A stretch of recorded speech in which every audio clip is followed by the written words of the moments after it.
हमारा लिखी दिलदार ना मिली ई बात तो ही काबू कि हमारा लिखी दिलदार ना मिली ई बात तो ही काबू। हाई बबुलाल भैया के दिल तोड़ के जात बाटू तो जा कबहू खुश ना रहो। कहिलू झूठा वादा कइलू करे जानी खतरा से खेले वाला खिलाड़ी हैं कि खतरा से खेले वाला खिलाड़ी हैं। आतनी सोच समझ के पंगा लिए लड़का बिहारी हैं।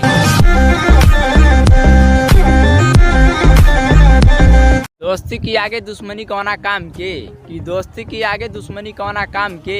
हाथ मिला के रहो हमार भाई ब्रांड बना दे तोरा नाम के।